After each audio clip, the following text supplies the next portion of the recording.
Hello everyone, स्वागत है दोस्तों आपका मेरे चैनल पे। मैं प्रशांत कुमार शुक्ला एडवोकेट। साथियों, आज के वीडियो में हम लोग दिल्ली हाई कोर्ट का एक और इम्पोर्टेंट लेटेस्ट जजमेंट के बारे में, जो आईपीसी की धारा में 304 के मामले में आया है, जहां व्यक्ति को जमानत दे दी जाती है। आइए जानते हैं इस पूरे इम्पोर्टेंट जजमेंट को, इसके इम्पोर्टेंट फैक्ट को। वीडियो शुरू करने से पहले अगर आप मेरे चैनल में पहली बार है, चैनल को जरूर सब्सक्राइब करिए, लाइक करिए, शेयर करिए और कमेंट करना तो मत भूलिएगा। आइए जानते हैं इस इम्पोर्टेंट जजमेंट को।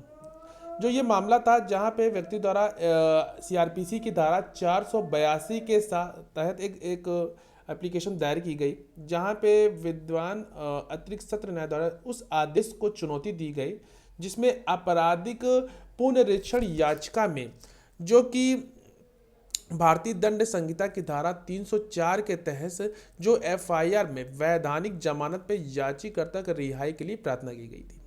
जो ये मामला ये था कि एफआईआर मृतक के पिता से प्राप्त एक शिकायत पर दर्ज की गई, जिसमें यह कहा गया कि मृतक, जिसकी उम्र 23 वर्ष थी, वह बेरोजगार था, नशे का आदी भी था। घटना वाले दिन सुबह करीब 3 बजे वह घर से बाहर गया।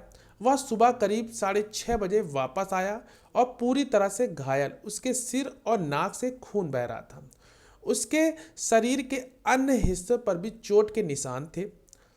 उसके शरीर के कुछ हिस्सों पर काला रंग जैसा कुछ भी लगा हुआ था। पूछताछ करने पर मृतक ने शिकायतकर्ता को बताया कि वह प्लाट एक ब्लॉक के आसपास घूम रहा था। तभी वहां मौजूद कुछ लोगों ने उसे चोर समझ लिया और उसे पकड़ लिया और लाठियां और पैरों से पीटना शुरू कर दिया और उन्होंने उस पर काला रंग जैसा कुछ डाल दिया। शिकायतकर्ता ने अपने बेटे की दवा के लिए एक स्थानीय क्लिनिक में ले गया।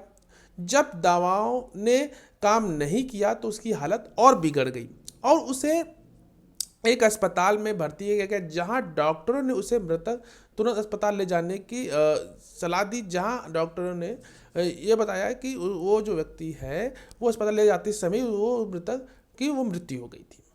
तो ये जो पूरा ये मामला था, जो कि एफआईआर के था।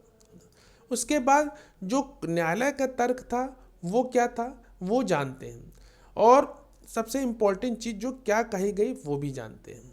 कोर्ट में ये बात आई कि जो व्यक्ति था, यानी कि उस पर जो अपराध लगाए गए थे, यानी कि याचिकाकर्ता की जो गिरफ्तारी की तारीख से 60 दिनों की अवधि भी समाप्त होने पर भी आरोप पत्र दायर नहीं किया गया था।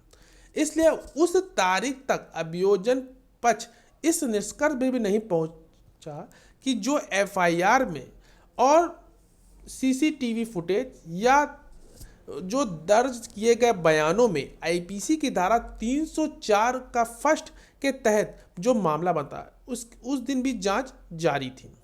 और कोर्ट ने जो विद्वान अतिरिक्त सत्र न्यायाधीश द्वारा पारित उस आदेश को रद्द कर दिया और जो याचिकाकर्ता सीआरपीसी की धारा 167 के सब संग तहत उसको वैधानिक जमानत पर रिहा होने का भी कोर्ट ने कहा ये हकदार है।